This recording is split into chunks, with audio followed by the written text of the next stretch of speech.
কিরামান কাতিবিন রোজ হাসরের দিন আল্লাহ দরবারে যদি করে অভিযোগ আমি বলবো দুনিয়ায় ছিলাম খাজা বাবার লোক, আমি বলবো দুনিয়ায় ছিলাম খাজা বাবা।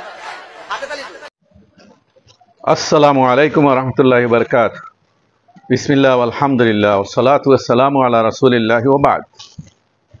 সম্মানিত উলামায়ে কেরাম এবং মুসলিম ভাই ও বোনেরা, এই যে ভণ্ড পীরেরা, বাউলেরা এই যে শিরকি কুফরি কবিতা আবৃত্তি করে, এগুলা অনেকগুলো আছে এমন ভয়ঙ্কর, এগুলা যে বিশ্বাস করবে সে মুহূর্তের মধ্যে কাফির হয়ে যাবে, মুহূর্তের মধ্যে মুশরিক হয়ে যাবে। অতএব ঈমান হারানোর যুগে, শিরকের ছড়াছড়ের যুগে আমাদের সবাইকেই দায়িত্ব সচেতন হতে হবে এবং তাওহীদ এবং লা ইলাহা ইল্লাল্লাহ এর দাবি অনুযায়ী আমাদেরকে চলতে হবে, যাতে আমাদের ঈমান নষ্ট না হয়ে যায়।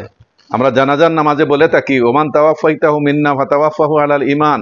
হে আল্লাহ, আমাদের মধ্যে থেকে যাকে মৃত্যু দিবেন ঈমানের উপর মৃত্যু দিবেন। এখন ঈমান যদি নষ্ট হয়ে যায়, এটা যদি তাওহীদ দীপ্ত না থাকে, এটা শিরক মিশ্রিত হয়ে যায়, তাহলে তো জান্নাতে যাওয়া যাবে না। এই জন্য দেখেন বাউল শিল্পী বলছে, কিরামান কাতিবিন রোজ হাসরের দিন আল্লাহর দরবারে যদি করে অভিযোগ, আমি বলবো দুনিয়ায় ছিলাম খাজা বাবার লোক, আমি বলবো দুনিয়ায় ছিলাম খাজা বাবার লোক। নাউজুবিল্লাহ মিন যালিক। সে এই কবিতার মাধ্যমে মানুষকে কাফির এবং মুশরিক বানাচ্ছে। কারণ রোজ হাসরের দিন কিরামান কাতিবিন, আল্লাহর বিশ্বস্ত রিপোর্টার কিরামান কাতিবিনের ব্যাপারে, কিরামান কাতিবিন কারো ব্যাপারে আল্লাহর দরবারে যদি অভিযোগ করেন, কারো বিরুদ্ধে যদি অভিযোগ করেন, তাহলে এই অভিযুক্ত ব্যক্তির আর মুক্তির উপায় নাই, আর বাঁচার কোনো উপায় নাই। কারণ আল্লাহ তাআলা নিজেই তাদের ব্যাপারে, তাদের পবিত্রতার ব্যাপারে সাফাই গেয়েছেন। কেননা কিরামান কাতিবিন ফেরেশতা করেন মহান আল্লাহর বিশ্বস্ত রিপোর্টার।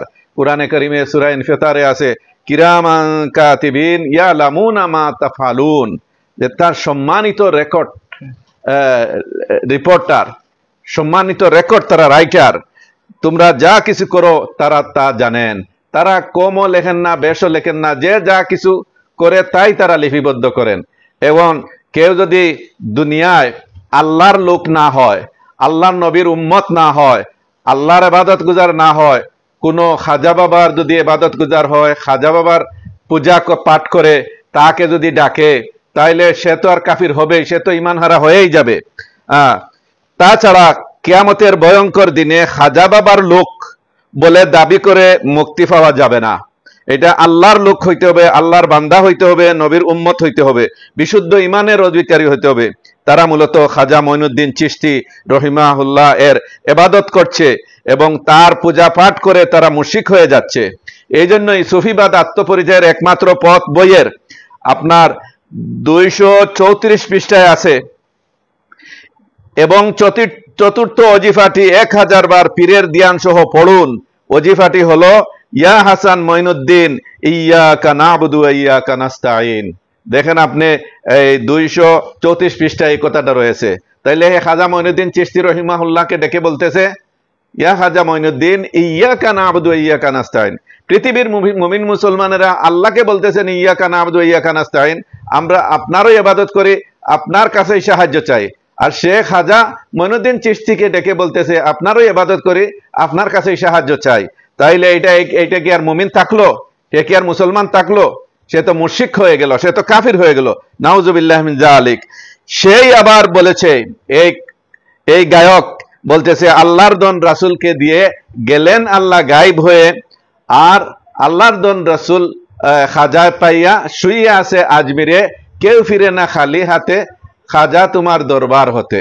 নাউজুবিল্লাহ। এই জন্য তারা এই সব কিছু খাজা মঈনুদ্দিন চিশতিকে দিয়ে দেওয়া হয়েছে। তিনি আসমান জমিনের মালিক, আল্লাহর ধন ভান্ডার তার কাছে, এবং তারা তার ইবাদত শুরু করে দিয়েছে। খাজা মঈনুদ্দিন চিশতি রহিমাহুল্লাহর ইবাদত শুরু করে দিয়েছে। নাউজুবিল্লাহ মিন যালিক। এই ধরনের কথা যারা বলে, এদের ঈমানের নিরাপত্তা থাকে না, এদের ঈমান নষ্ট হয়ে যায়, তারা কাফির এবং মুশরিক হয়ে যায়। আমরা আল্লাহর বান্দা, আল্লাহর সৃষ্টি, আল্লাহ আমাদের রব, তিনি আমাদের খালিক, তিনি আমাদের মালিক, তিনি আমাদের সবকিছু, এবং তার কাছে চাইতে তিনি বলেছেন। কুরআনে কারিমে সূরা রহমানে তিনি নিজেই সংবাদ দিয়েছেন, ইয়াসআলুহু মান ফিস সামাওয়াতি ওয়াল আরদ, আসমান জমিনের সবাই আল্লাহর কাছেই প্রার্থনা করে। তিনি সূরা ইখলাসের মধ্যে বলছেন আল্লাহুস সামাদ, যে আল্লাহ তাআলা হলেন অভাব মুক্ত, অমুখাপেক্ষী, আর গোটা সৃষ্টিকুল হচ্ছে আল্লাহর মুখাপেক্ষী। সুবহানাল্লাহ। সূরা মুনাফিকিনের 7 নম্বর আয়াতে আছে, উলিল্লাহি খাযাইনুস সামাওয়াতি ওয়াল আরদ ওয়ালাকিন্নাল মুনাফিকিনা লা ইয়াফকাহুন, আসমান জমিনের সকল ধন ভান্ডার খাজানা রয়েছে আল্লাহর, খাজানা হলো আল্লাহর, কিন্তু মুনাফিকরা তা বুঝে না, কাফের মুশরিকরা তা বুঝে না। অতএব বন্ধুগণ, আসুন এই শিরকি কুফরি গান যারা হাজার শান নামে চালিয়ে যাচ্ছে, আপনাকে আমাকে ধোঁকা দিচ্ছে, এদের খপ্পরে পড়ে ঈমান হারা হবেন না। ঈমান বাঁচা, আমাদের সবাইকে ঈমান বাঁচাতে হবে। আল্লাহর রাসূল বলেছেন এমন এক যুগ আসবে, সকালে মুমিন বিকালে কাফের, বিকালে মুমিন সকালে কাফির হয়ে যাবে। নাউযুবিল্লাহি মিন যালিক। আবার বলছেন এমন এক যুগ আসতেছে, নামাজ পড়ার জন্য মসজিদে তারা জমায়েত হবে, একত্রিত হবে, নামাজ পড়বে, কিন্তু তাদের মধ্যে একজনও মুমিন থাকবে না। নাউযুবিল্লাহি মিন যালিক। এই ঈমান চুর, এগুলা নিজেরাই ঈমান চুর এবং আপনার আমার ঈমান আকীদা বিশ্বাসকে ধ্বংস করে দিচ্ছে। এদের খপ্পরে পড়ে আমরা যেন ঈমান হারা না হই। আল্লাহ তাআলা আমাদেরকে সচেতন হওয়ার তৌফিক দান করুন এবং আমাদের ঈমানকে রক্ষা করুন, আমাদের ভবিষ্যৎ প্রজন্মকে হেফাজত করুন। ওয়া আখিরু দাওয়ানা আনিল হামদুলিল্লাহি রাব্বিল আলামিন। ওয়াসসালামু আলাইকুম ওয়া রাহমাতুল্লাহি ওয়া বারাকাতুহু।